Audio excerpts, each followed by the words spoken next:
जैसा कि हमने पूरा डिस्कशन करा सर इसी टॉपिक पे, वीडियो का सार भी यही निकल के आएगा कि अगर सही में कुछ करना है तो ठीक है, मतलब दूसरे बोल रहे हैं, इतने लोग हैं, बोलेंगे ही बोलेंगे, अब चुप नहीं करा पाओगे तो ठीक है, आप सुनो, लेकिन आपके पास एक फिल्टर होना चाहिए, वो खुद से डेवलप करना पड़ेगा आपको कि क्या सही है आपके लिए। वो तो दूसरे के कंपैरिजन में आपको एक बात बता रहे हैं कि ये आप कर सकते हो, ठीक होगा क्योंकि उसका ठीक हुआ, जरूरी नहीं है आपको भी एप्लीकेबल हो। तो वो फिल्टर कैसे डेवलप करना है, तो जिनको भी ये वीडियो देख रहे हो आप एक बार पूरा वीडियो अच्छे से सुनना, तो कम से कम एक तरीका पता चल जाएगा कि फिल्टर आता कैसे है, आप खुद का कैसे सुन सकते हो। हेलो दोस्तों, आज के हमारे इस एपिसोड में हमारे साथ है दुष्यंत मिश्रा, जो कि अभी तो वो मुंबई में है, करंट उनका अभी जो है लोकेशन मुंबई है। और अगर मैं इनके एक्सपीरियंस और इनके एजुकेशन को बात करूं तो ये एक जनरल पैटर्न पे रहा जैसा कि मोस्ट ऑफ द पीपल करते रहे। इन्होंने स्कूल करा अजमेर से, देन फिर इन्होंने अपना इंजीनियरिंग करा एनआईटी राउरकेला से, देन फिर 1 ईयर ऑफ वर्क एक्सपीरियंस, उसका फिर इन्होंने पोस्ट ग्रेजुएट डिप्लोमा करा, and then he is working for last 22 years. तो अभी ये 20-22 सालों से लगातार काम कर रहे हैं। डिफरेंस ये रहा है बस, जस्ट प्लस पॉइंट इनके साथ ये रहा कि स्टार्टिंग के 15 साल, 14-15 साल इन्होंने दूसरे कंपनियों के लिए काम करा, स्विच करा, लास्ट ये 6 ऑलमोस्ट आफ्टर 2014। तो ये दो दो ऐसे ऐप रहे हैं, कंपनी रहे जिनके ये को फाउंडर रहे हैं। बेसिकली ये था कि sports pasta and another one was याओ। फिर इन्होंने उसके बाद खुद का ही अपना एक स्टार्ट किया स्टार्टअप, दैट इज unlearn.cool, और लास्ट 1.5 ईयर से ये उसमें ही बिजी है, उसी को लेकर के ये काफी काम कर रहे हैं। अनदर पॉइंट जिसको लेकर के मुझे इंटरेस्ट आया, सिंस मैं इनको लिंक्डइन पे काफी टाइम से फॉलो कर रहा हूँ, तो ये ऐप स्टार्ट होने से पहले भी इनका इंटरेस्ट काफी रहा है लोगों को हेल्प करने में। तो ये नए प्रोफेशनल्स जितने आते हैं अभी, जैसे कि जो भी ग्रेजुएट हो जाएंगे इस ईयर में, लास्ट ईयर में जो भी रहे हैं, जो भी सर्च कर रहे हैं जॉब को लेकर के या अपना ऑब्जेक्टिव को ढूंढने के लिए, तो ये काफी एक्टिव रह करके वो लोगों को हेल्प करते हैं। और जिसका इंस्पिरेशन, आई थिंक यही इनका इंस्पिरेशन भी रहा, इनका नया फाउंडर जो था, स्टार्टअप जो था इनका unlearn.cool। तो ये इनका एक ब्रीफ इंट्रोडक्शन है। बाकी सर आप बताओ, आप बाकी आपका जो भी एक्सपीरियंस रहा है ऑलमोस्ट एक जनरल जैसा होना चाहिए लोगों का वैसा ही रहा है, तो इसके अलावा आप और क्या बताना चाह रहे हो अब? पांडे जी नमस्कार, सभी साथियों को नमस्कार। पांडे जी कमाल का इंट्रोडक्शन दिया आपने आपने मेरे जीवन का सच बता दिया कि मेरा इंट्रोडक्शन ठीक वैसा ही है जैसा मेरी कक्षा के किसी भी व्यक्ति का रहा। मेरे ज्यादातर दोस्त जो हैं साथ पढ़ते थे, मेरे इंजीनियरिंग के दोस्त बाद में बने, उन सब ने इंजीनियरिंग करी, उसके बाद 2 साल काम करा, उसके बाद एक बिजनेस स्कूल से कोर्स कर लिया, फिर कुछ साल नौकरी करी, कुछ लोग अपना खुद का काम कर रहे हैं, ज्यादातर लोग अभी भी नौकरी में हैं। ये मेरी जनरेशन की और मेरे बाद की कई जनरेशंस की कहानी है, और बड़ी पीड़ा वाली कहानी है, क्योंकि मेरे पास, जैसे आज मैं देख रहा हूं अपनी स्क्रीन के ऊपर पांडे जी की सुनो, तो मेरे पास ऐसा कोई चैनल नहीं था जिसको मैं देख सकूं और ये जान सकूं कि मैं अपने दिल की सुनूं। मैं सिर्फ अपने आसपास वालों की सुनता रहा और जो मुझे वो बोलते रहे मैं वो करता रहा। तो ये मेरा छोटा सा इंट्रोडक्शन है। बताएं आगे कैसे बात करेंगे। मैं बस यही देख रहा था कि जब मैं रिसर्च कर रहा था आपके पूरे एक्सपीरियंसेस को लेकर के, तो आपने काफी जगह काम करा है, ऑलमोस्ट 3 से 4 कंपनियां जिन्होंने, मतलब आपने टोटल 10-12 साल के टोटल एक्सपीरियंस में आपने इतना स्विच करा, बाद में फिर आप अपने स्टार्टअप पे आ गए।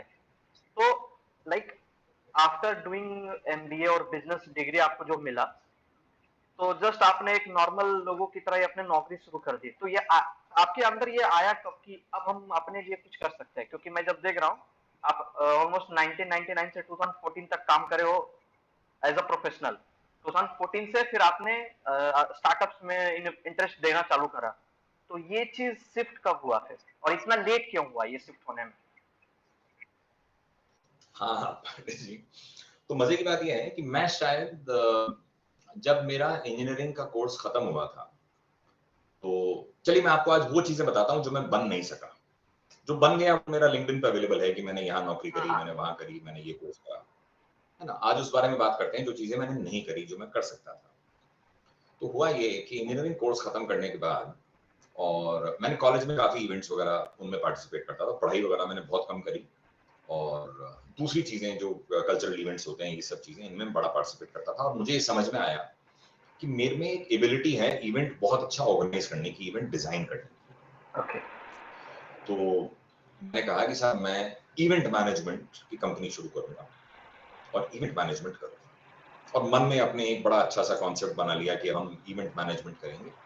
ये उस समय की बात है जब बिजक्राफ्ट भी शुरू नहीं हुई थी। ओके। इंडिया की आज सबसे बड़ी इवेंट मैनेजमेंट कंपनी है, हाँ। और इवेंट मैनेजमेंट नाम भी नहीं था उस समय, कुछ भी नहीं था। तो हमने कहा इवेंट मैनेजमेंट शुरू करेंगे, और राउरकेला बहुत छोटी जगह थी, इंटरनेट नहीं था उस समय की बात है। निकल के मैं अपने एक दोस्त से मिला, उसको मैंने, जैसे हम दोस्तों को बताते हैं कि ये करना चाहते हैं, तो हमने दोस्त को बताया कि यार, उसने बोला क्या क्या सोचा है, क्या करने वाले हो? Event management. बोली इवेंट मैनेजमेंट क्या होता है? हमने समझाया उनको इवेंट मैनेजमेंट ये होता है कि कोई मान लीजिए कंपनी कुछ लॉन्च करना चाह रही है, तो आप उस इवेंट को मैनेज कर रहे हैं। कोई कॉन्सर्ट हो रहा है, कोई और चीज हो रही है। उस जमाने में ये चीजें नहीं हुआ करती थी, मगर फिर भी हमने अपने दिमाग से जो समझ में आया वो उसको बताया। उसने मेरी तरफ देखा और देख के बोला, तुम ठेकेदारी करोगे?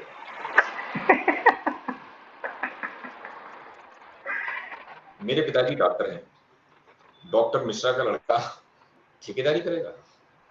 मैंने कहा नहीं यार, ये तो नहीं करेंगे।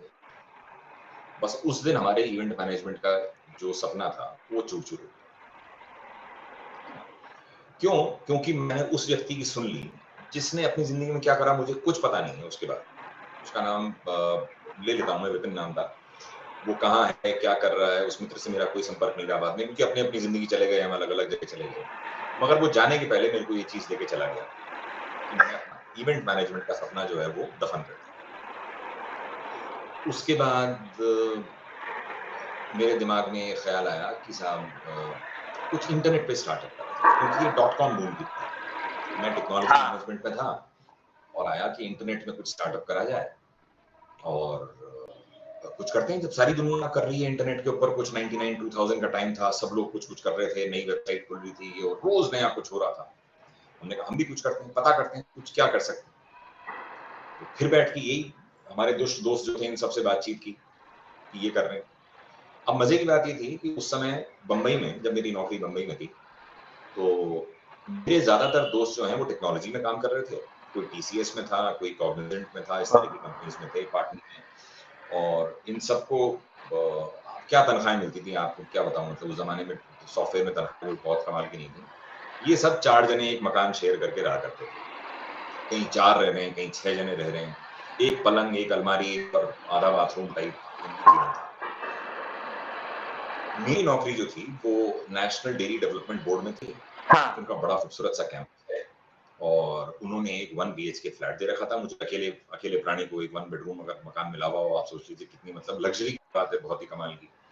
उस मकान को हमने और अच्छा कर रखा था, उसमें एक फ्रिज लगा रखा था, एक किचन लगा रखी थी, तैयार कर रखी थी, जो खाना बनाना है बनाओ और फ्रिज का जितना भरपूर उपयोग करना है करो।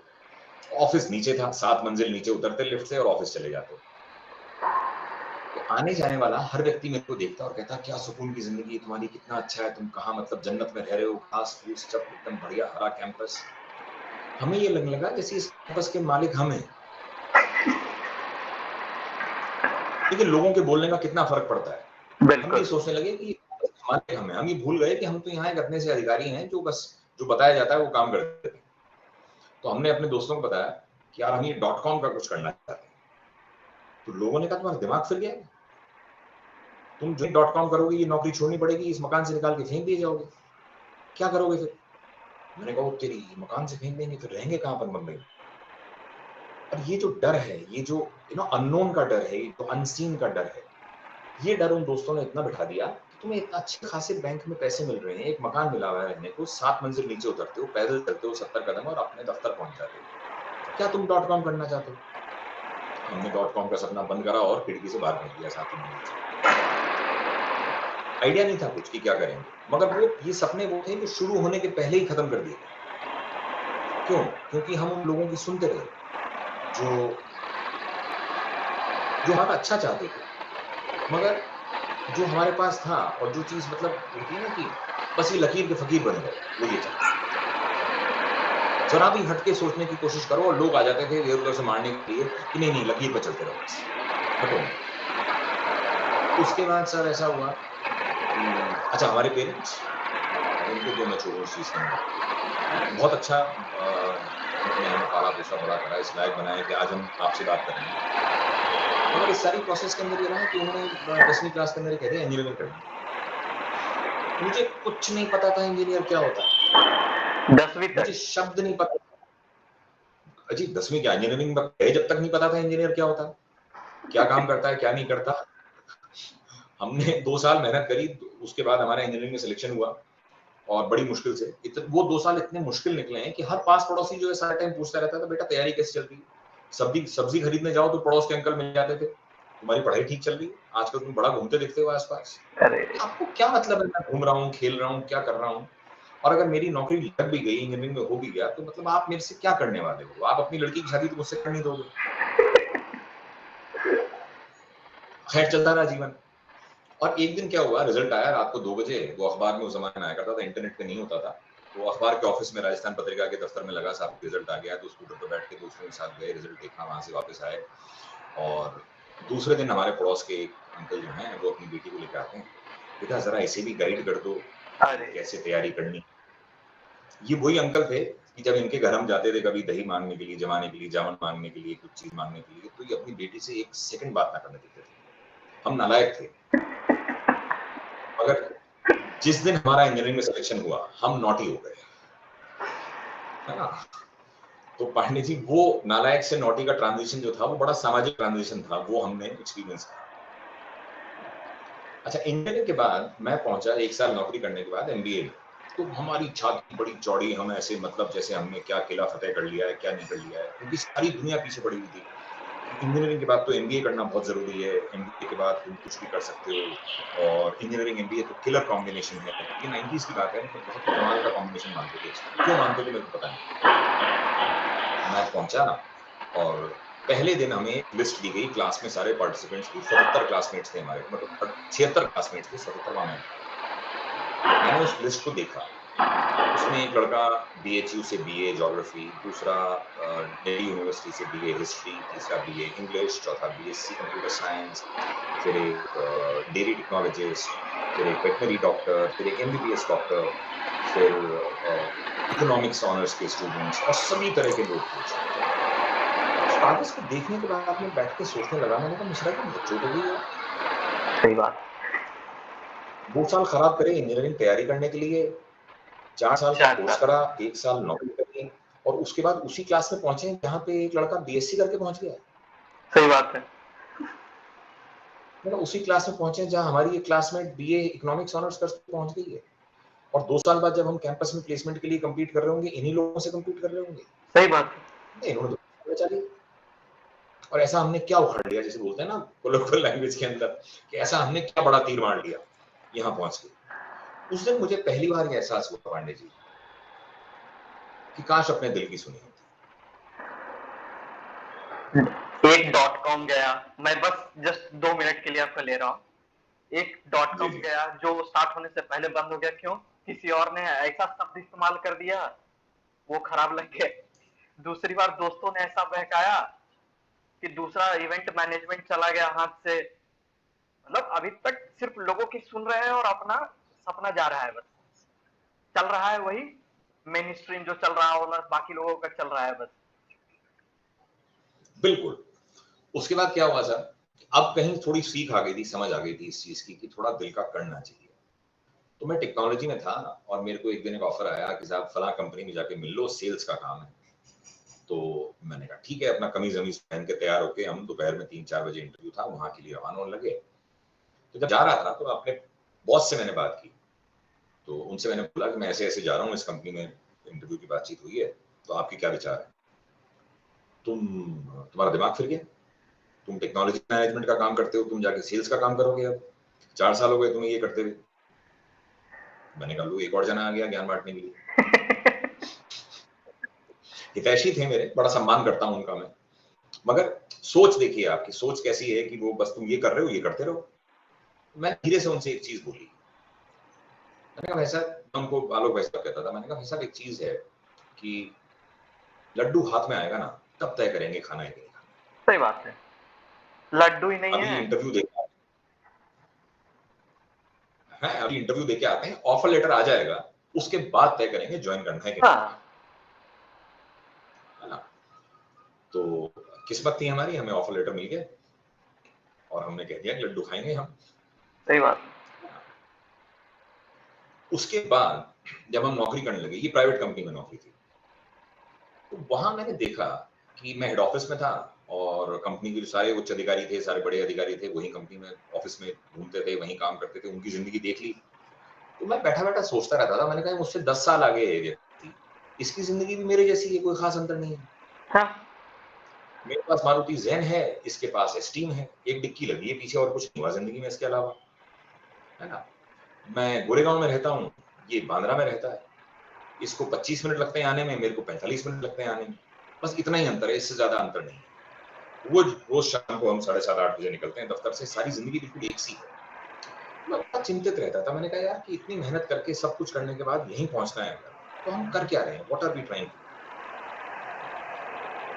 उसके अलावा मैं देखता था बाहर जो लोग काम कर रहे होते हैं, जैसे हम कोई इवेंट करते, कोई भी चीज प्लान करते, जहां हम उन लोगों से मिलते जो खुद बिजनेस वो हैं, बिजनेस पर्सन हैं, जो एंटरप्रेन्योर्स हैं।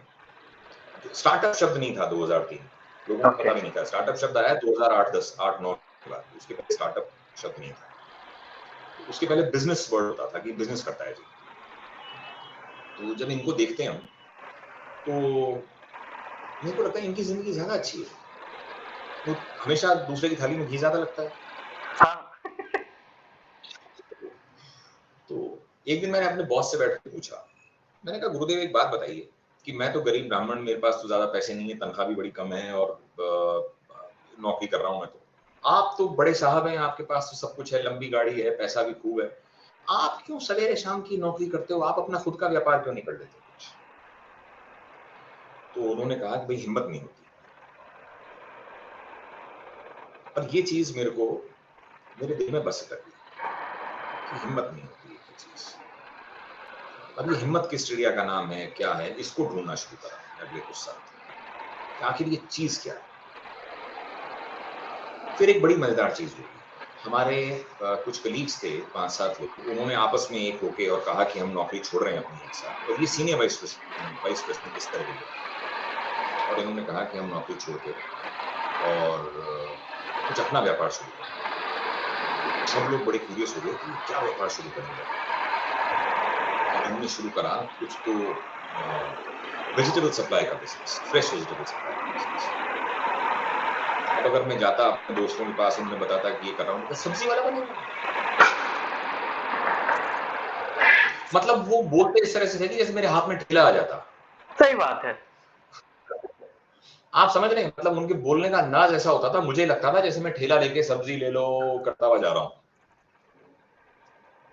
तो एक दूसरे मित्र थे हमारे, उन्होंने अपनी नौकरी छोड़ी, वहीं हमारी कंपनी से, वो भी वाइस प्रेसिडेंट थे, और ऑफ ऑल थिंग्स उन्होंने सफाई का काम शुरू करा। कि ऑनलाइन वो मतलब app based. Cleaning services provide करेंगे। नहीं, क्लीनिंग सर्विसेज प्रोवाइड करेंगे प्रेमाइसेस को, ओके। कमर्शियल प्रेमाइसेस को क्लीनिंग सर्विसेज प्रोवाइड करेंगे। अब आप इसी शब्द को अगर हिंदी में बोलना शुरू करें, सफाई वाला। तो आप सफाई, हाँ सफाई वाले बनोगे। तो ये जब चीजें होती देखी मैंने अपने आसपास, तो मुझे थोड़ा समझ में आने लगा कि काम कोई छोटा नहीं होता, हाँ। है ना। और ये जो दूसरों के सुनने की समस्या है ना, कि हम इतना ज्यादा प्रभावित हो रहे होते हैं दूसरे लोगों से, इतना ज्यादा सुन रहे होते हैं उनकी चीजों को, इतना ज्यादा वैलिडेशन सीख कर रहे होते हैं।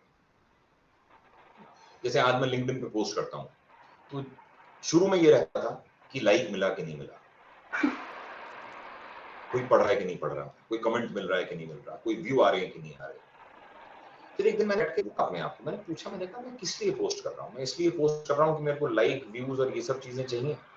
तो मैंने कहा जैकलीन फर्नांडिस की फोटो डालते हैं, खूब लाइक करेंगे लोग। और सही बात है ना, आलिया भट्ट की फोटो डालिए, हाँ। सारे लाइक करेंगे, वरुण धवन की, जितने भी एक्टर एक्ट्रेसेस हैं इनकी फोटो में डालिए, बढ़िया लाइक मिलेंगे आपको, कोई दिक्कत नहीं। But is that the purpose, is validation a purpose? And that's when I decided, and I learned this early. I decided in the first few days that I am not writing because I want to write for likes. I'm writing because there's something that I want to share. These are my experiences that I want to share. तो अगर आज आपसे जो बातचीत अभी तक की है मैंने आपको वो चीजें बताई हैं जो मैं नहीं कर पाया. सही बात है. वो सब चीजें जो बन सकता था. तो आज मैं अभी भी अपने दोस्तों से जब बात करता हूँ तो उन्हें बोलता हूँ कि मैं ऐसे बहुत सारी चीजें थी जो शुरू कर सकता था जब मैं आया. मैं यहाँ लोगों को देखता था बम्बई के अंदर कि यहाँ फिल्म लाइन का बड़ा काम है. तो यहाँ पे जैसे जैसे आपको बताऊँ मैं कि हमने स्पोर्ट्स में काम शुरू करा था और उसी समय पे किसी और ने स्टार्टअप शुरू करा था जो था कि साहब आपको अगर फिल्म लाइन में जाना है तो आप अपना प्रोफाइल हमारे यहाँ पे क्रिएट कर लीजिए. वो फिल्म लाइन का लिंक्डइन बनाया था बेसिकली. ओके. कि आप अपना गाना, एक्टिंग जिसके वीडियोस, पिक्चर, मॉडलिंग वगैरह सब चीजें यहाँ डाल दीजिए और हम इसको अवेलेबल करा देंगे उन टैलेंट सर्च करने वाले लोगों को जो यहाँ से ढूंढ सकते हैं. वो चीज हम शायद 5 साल पहले कर सकते थे. क्योंकि आइडिया आया था, हमको बातचीत हुई थी, मगर फिर कोई आया था कि तुम फिल्म लाइन में जाओगे, इतनी पढ़ाई इसलिए की है. और हुआ ये कि मेरा ही एक साथी इंजीनियरिंग कॉलेज का, वो हिंदुस्तान लीवर में काम करता था, बड़ा अधिकारी था, थाईलैंड मैनेज कर रहा था पूरा कंट्री वहां का. वो छोड़ के आया और उसने एक टीवी प्रोडक्शन कंपनी खोली और मास्टर शेफ बनाया. अच्छा, मास्टर शेफ जो भी आ रहा है. कोलोजियम एंटरटेनमेंट के नाम से कंपनी है.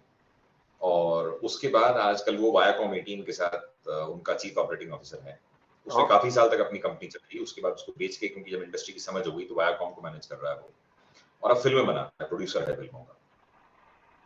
और फिल्म फेयर अवार्ड के अंदर स्टेज पे आता है, कभी किसी एक्ट्रेस को अवार्ड दे रहा होता है, कभी कुछ स्पीच दे रहा होता है, कुछ कर रहा होता है, और हम सब बैठे देख रहे होते हैं उसको और कह रहे होते हैं साहब कि ये देखो ये इंजीनियर है. वही पड़ोसी क्या कह रहे होंगे, ये इंजीनियर होके फिल्म लाइन में चला गया. मैंने कहा मगर क्योंकि स्टेज पे पहुंच गया है तो सब कहते होंगे देखो हमारा दोस्त है.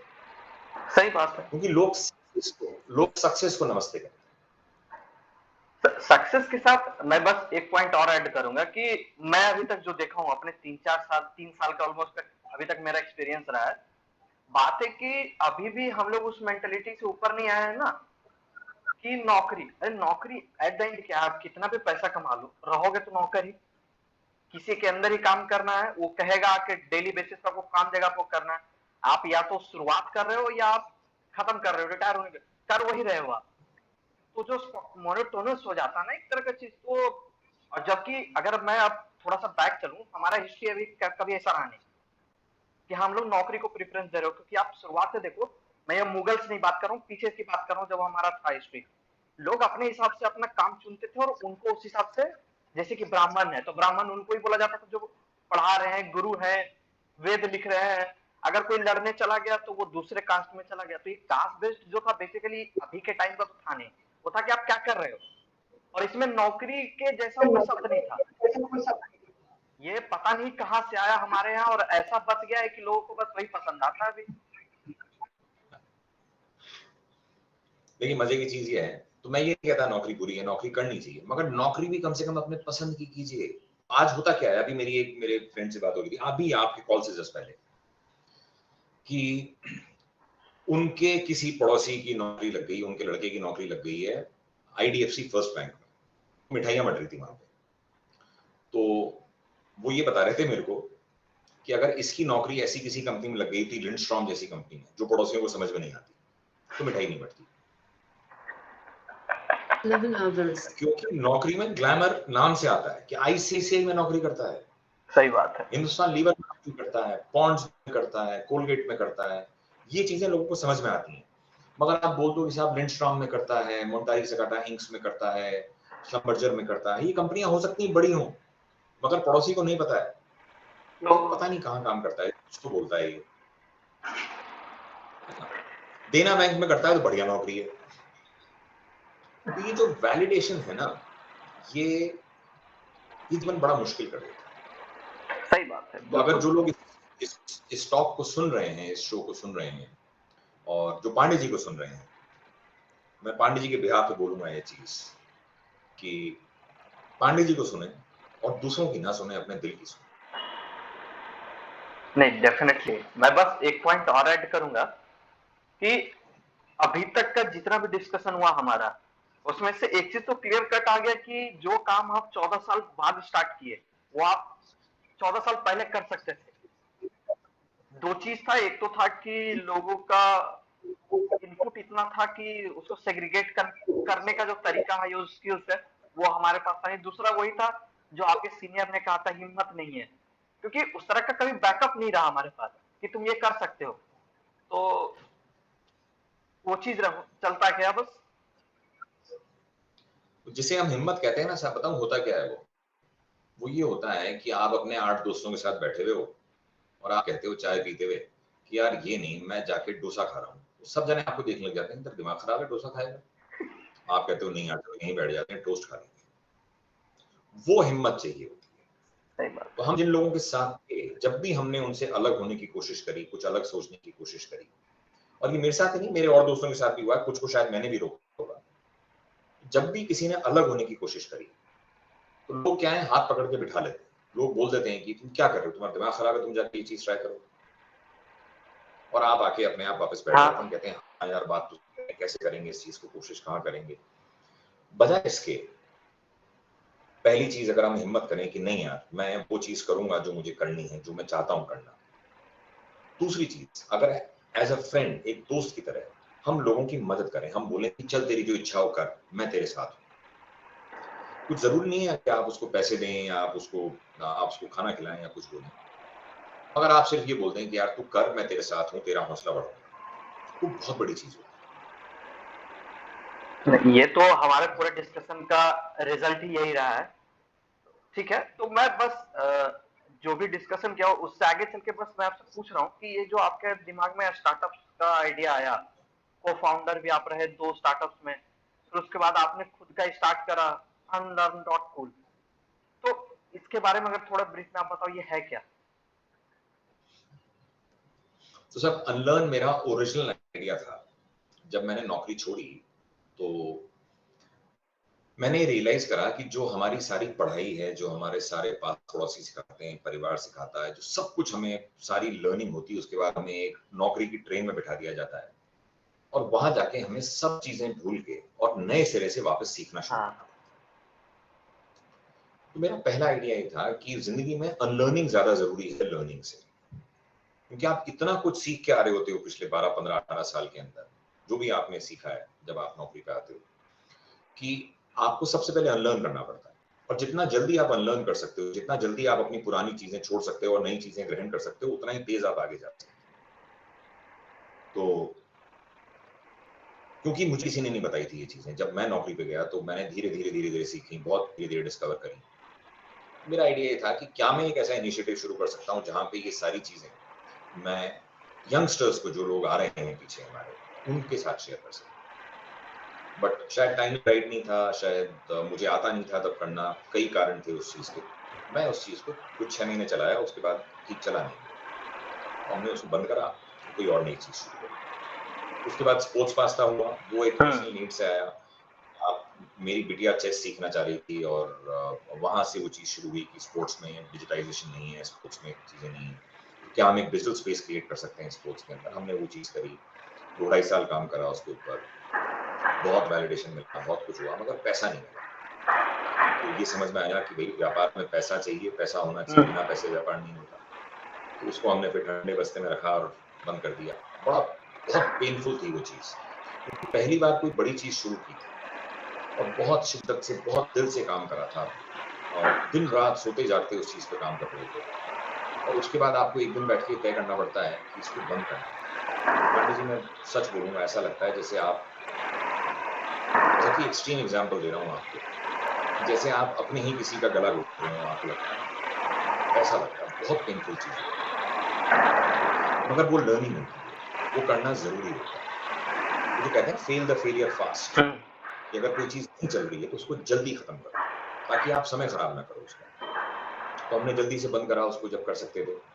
उसके बाद एक दूसरी नीड से यावो आया। यावो इस कॉन्सेप्ट का नाम था, जिसमें मैं क्या, मेरे को ड्राइविंग का बहुत शौक है, तो मैंने 4000, 5000, 6000 किलोमीटर की ड्राइव्स की हैं। अपने बच्चों के साथ मैं ड्राइव करना चाहता हूँ। तो हम जीपीएस काम में लिया करते थे 2008-9 में।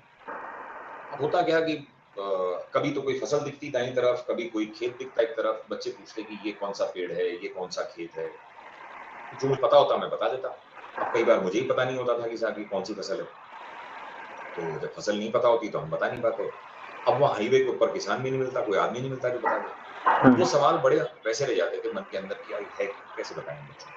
कभी नदी पार कर रहे होते तो बच्चे पूछते कौन सी नदी है, तो कहीं तो बोर्ड लगा होता है कि साहब फला नदी पार कर रहे हैं, हाँ। मीजा रिवर पार कर रहे हैं, जो भी नाम है। और कई बार होता था नाम नहीं होता था, हम सोचते रहते कि नाम नहीं है यार, कैसे बताएं कौन सी नदी, बड़ी अच्छी नदी है, काफी चौड़ी है। ऐसे ही तालाब, किले, कुछ पैलेस दिखते, कोई बिल्डिंग दिखती, कोई फैक्ट्री दिखती, कई बार कई चीजें दिखती थी जिनका नाम हमें पता नहीं होता। जीपीएस जो है रास्ता बताता था। हाँ। मेरे दिमाग में आइडिया है कि कमबख्त जीपीएस जो है ये कहानी क्यों नहीं सुना देता इन चीजों की, ये पता क्यों नहीं देता कि आपको आप इस नदी को पार कर रहे हैं, ये नदी यहाँ से इसका उद्गम है, यहाँ जाके समाप्त होती है, इतनी लंबी है। ये जो किला है आपकी दाईं तरफ आपको दिख रहा है, ये किला जो है इस राजा ने बनवाया था, इतना पुराना है, इसलिए जाना जाता है। ये बिल्डिंग जो आप देख रहे हैं, ये इलाका जिससे आप निकल रहे हैं, यहाँ पे इसकी खेती होती है।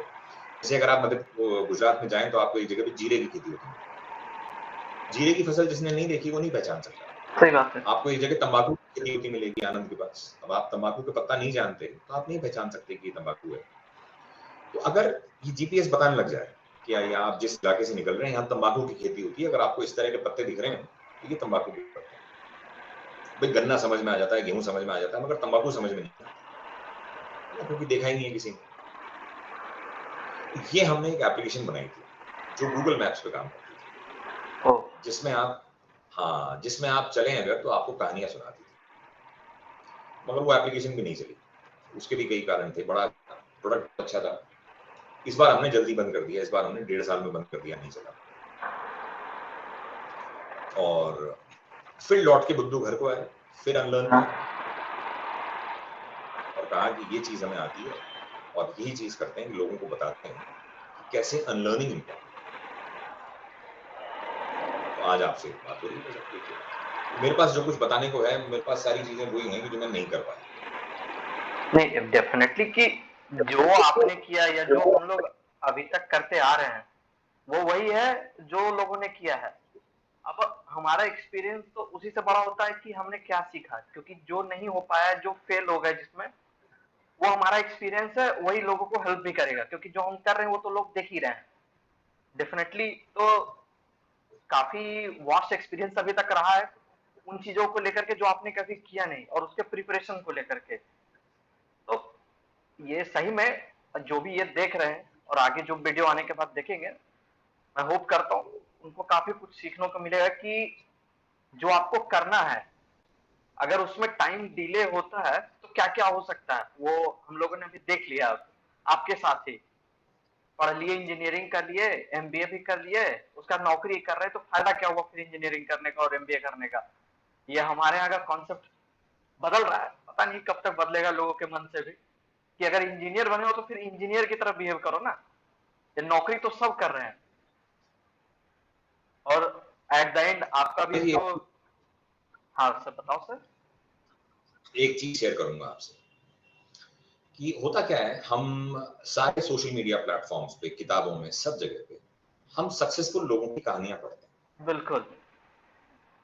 हम बहुत ही मोटिवेटिंग कहानियां मानते हैं उनको कि स्टीव जॉब्स ने ऐसा करा, या इलॉन मस्क ऐसा कर रहा है, या ली आयकोका ने क्या करा।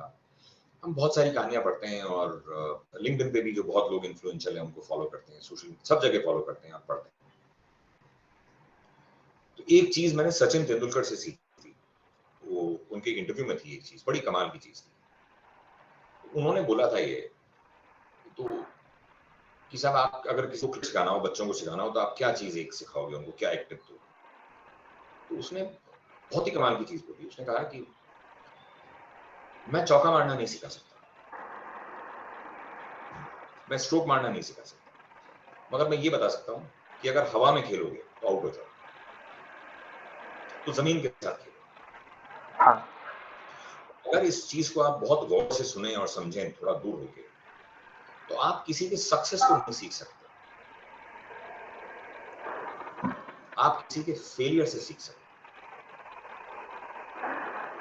गर्म बर्तन को छुओगे तो हाथ जल जाएगा, हाँ ये सीख सकते हैं आप। तेज गाड़ी चलाओगे तो चोट लगने के, एक्सीडेंट के चांसेस रहेंगे। तेज भागोगे अगर तो हो सकता है कि गिर जाओ, लग जाएगी। मगर तेज भागना कोई नहीं सिखाता। ये बिल्कुल उसी तरह की बात है सर कि किसी ने अगर आपको बोला कि देखो भैया ABCD ये काम है, जाके कर दो। अब ये सुनने में बहुत आसान लगा कि हाँ भैया हो जाएगा। हम जब करने गए तो हमको तो वो उसने बताया कि ABCD काम करना है, उसने बस हिंट दिया, पॉइंट्स बताए कि ये काम करना है, लेकिन उसको करना कैसे है ये नहीं बताया, और कोई बता भी नहीं सकता जब तक कि आप उस काम को करने के लिए उतरते हो। तभी आपको पता चल पाएगा कि क्या सही क्या गलत है, क्या करना है क्या छोड़ना है। तो मेरे हिसाब से तो यही है कि अगर कुछ है तो उसको करो, पहले करके देखो एक बार। सुनने में तो बहुत ही अच्छा लगता है। हाँ, और आपको सिर्फ ये बता सकते हैं, जैसे वही है ना कि अगर आप खाना भी बना रहे हैं तो कोई आपको सिर्फ दूध गर्म करने में, दूध उबालने में आपको कोई बता सकता है कि यार अगर गैस को तेज करके चले जाओगे तो दूध उफन के बाहर गिर जाएगा, बस इतना बता सकता है। हाँ दूध कैसे उबलेगा, कैसे ध्यान रखना है इसका, वो सब चीज आपको करके सीखनी पड़ेगी। बिल्कुल। तो फेलियर आप किसी दूसरे का सीख सकते हो, सक्सेस नहीं सीख सकते। वो इस तो अनलर्न की जो सारी फिलॉसफी है हम्म, वो सिर्फ ये है कि हम सक्सेस नहीं सिखाते हैं, सक्सेस आपको डिस्कवर करना है। हाँ हाँ हर जने की सक्सेस का तरीका अलग होगा, हर जने का।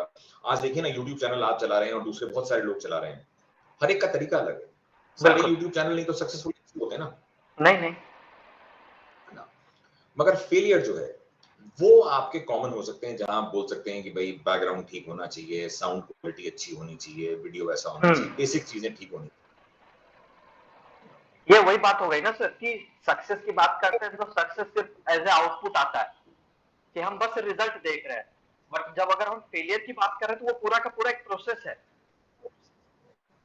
तो इसलिए भी कि तो अगर कोई काम करना है तो आउटपुट पे फोकस रख करके काम करोगे तो आपका प्रोसेस में डेविएशन आएगा। इससे बढ़िया है कि आप तरीका ही पकड़ के चलो ना कि क्या तरीका है, आगे क्या होगा नहीं होगा वो तो आप पे डिपेंडेंट है, आप अपना दिमाग कैसे इस्तेमाल कर रहे हो नहीं कर रहे हो। कमाल कमाल बात की आपने। जैसा कि हमने पूरा डिस्कशन करा सर इसी टॉपिक पे, वीडियो का सार भी यही निकल के आएगा कि अगर सही में कुछ करना है तो ठीक है, मतलब दूसरे बोल रहे हैं, इतने लोग हैं बोलेंगे ही बोलेंगे, अब चुप नहीं कर पाओगे तो ठीक है आप सुनो, लेकिन आपके पास एक फिल्टर होना चाहिए, वो खुद से डेवलप करना पड़ेगा आपको कि क्या सही है आपके लिए। वो तो दूसरे के कंपैरिजन में आपको एक बात बता रहे हैं कि ये आप कर सकते हो, ठीक होगा क्योंकि उसका ठीक हुआ, जरूरी नहीं है आपको भी एप्लीकेबल हो। तो वो फिल्टर कैसे डेवलप करना है, तो जिनको भी ये वीडियो देख रहे हो आप एक बार पूरा वीडियो अच्छे से सुनना, तो कम से कम एक तरीका पता चल जाएगा कि फिल्टर आता कैसे है, आप खुद का कैसे सुन सकते हो। तो इसी के साथ सर बहुत बहुत धन्यवाद सर, आप आए हमारे रिक्वेस्ट पे इस वीडियो को बनाने के लिए, और मैं सही में होप करता हूँ कि लोग ये वीडियो देखेंगे तो बहुत कुछ सीखेंगे इससे। धन्यवाद पांडे जी, बहुत बहुत धन्यवाद। आप बहुत अच्छा काम कर रहे हैं, आप लोगों तक संदेश लेके जा रहे हैं इस चीज का कि कैसे वो अपनी जिंदगी बेहतर कर सकते हैं। हाँ, इसे करते रहें, और दर्शक जो हैं इस पांडे जी की सुनो चैनल को फॉलो करें और सीखें, अपनी जिंदगी अपने हिसाब से जिएं। नमस्कार। नमस्ते सर, नमस्ते।